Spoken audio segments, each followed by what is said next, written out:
This is the story of Cinder, Edna, written by Ellen Jackson, illustrated by Kevin O'Malley. Once upon a time, there were two girls who lived next door to each other. You may have heard of the first one. Her name was Cinderella. Poor Cinderella was forced to work from morning till night, cooking and scrubbing pots and pans and picking up after her cruel stepmother and wicked stepsisters. When her work was done, she sat among the cinders to keep warm, thinking of all her troubles.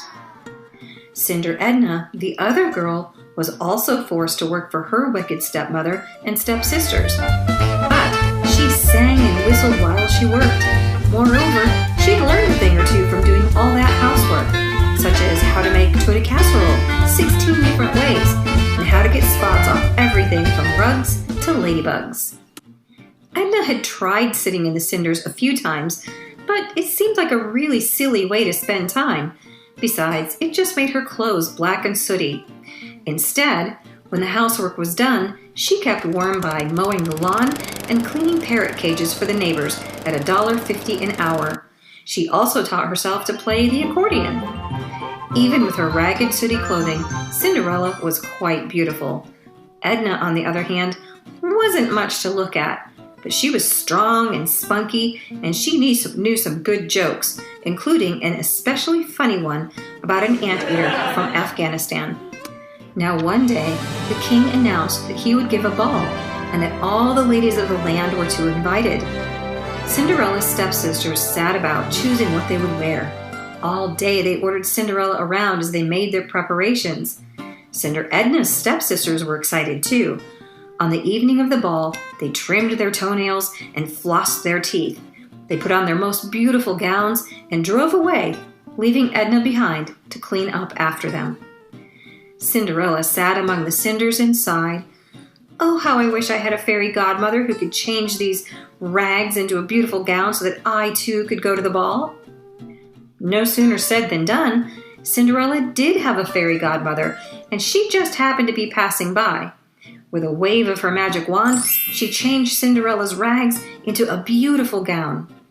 In Cinderella's incredibly tiny feet appeared a pair of dainty glass slippers. Cinder Edna didn't believe in fairy godmothers. Instead, she used her cage cleaning money to put a dress on layaway for just these kinds of occasions.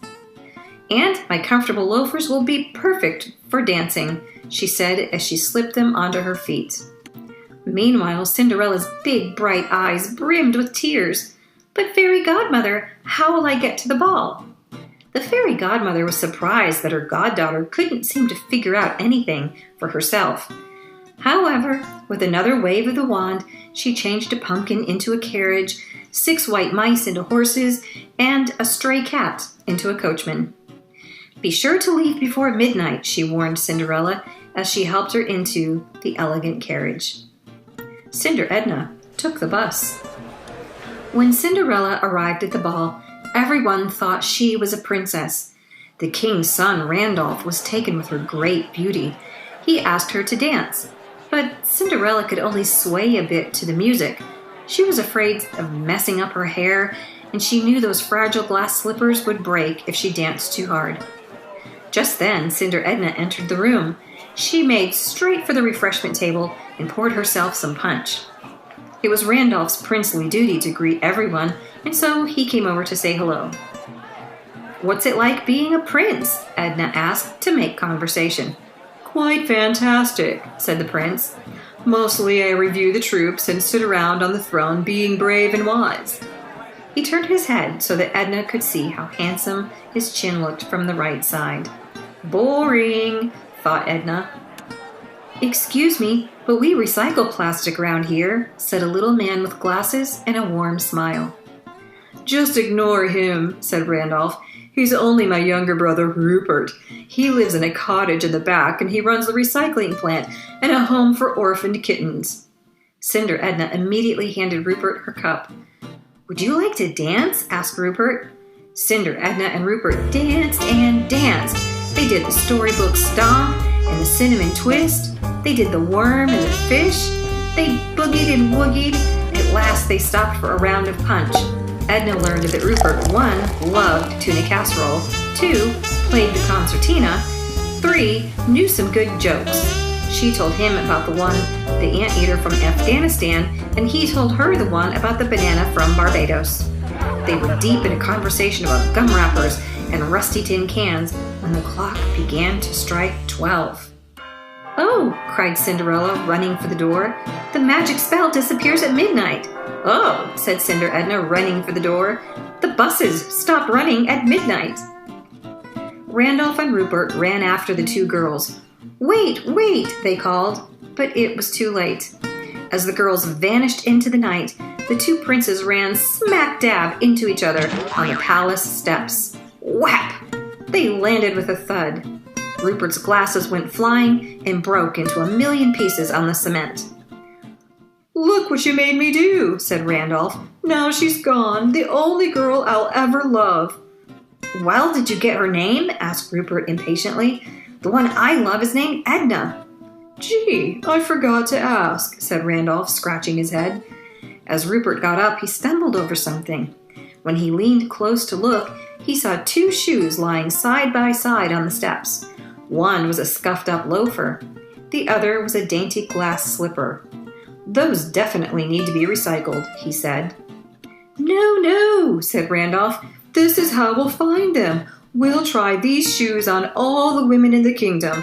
When we find the feet that fit these shoes, we'll find our brides-to-be." Rupert looked at his brother with disbelief.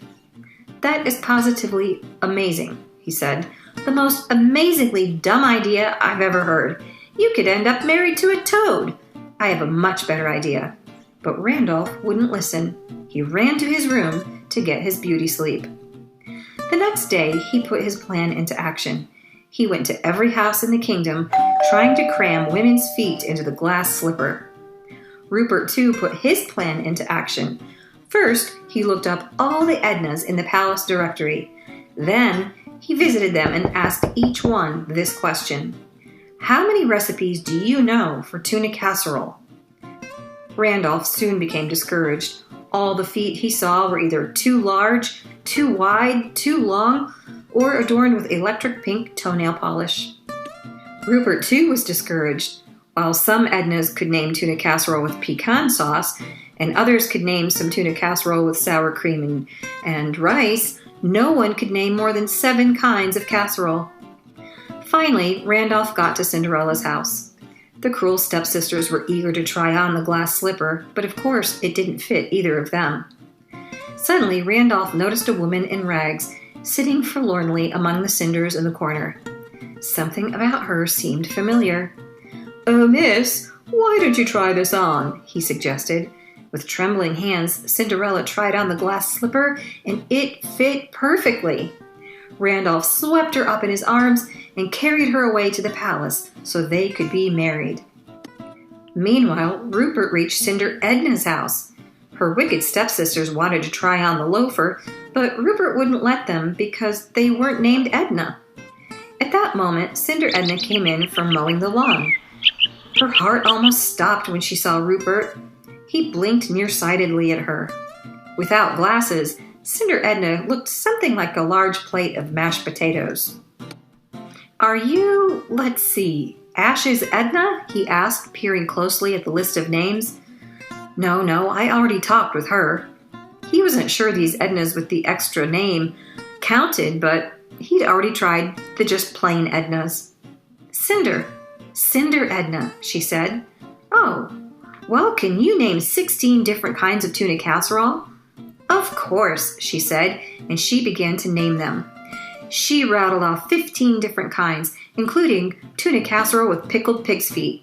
And then she stopped. What was that last one, anyway? "Only 15, said Rupert, turning to go. "Well, maybe I can't name 16 kinds of tuna casserole," said Edna, "but I do know a great joke about a kangaroo from Kalamazoo." Rupert stopped in his tracks. "My love," he said, and he gave her a kiss. "Will you marry me?" Soon after that, Randolph and Ella, she dropped the cinder part, and Rupert and Edna, she did the same, were married in a grand double ceremony. So the girl who had once been known as Cinderella ended up in a big palace. During the day, she went to endless ceremonies and listened to dozens of speeches by His Highness the Grand Archduke of Lotharingia and the Second Deputy Under Assistant of Underwear. And at night, she sat by the fire with nothing to look at but her husband's perfect profile, while he talked endlessly of troops, parade formations, and uniform buttons.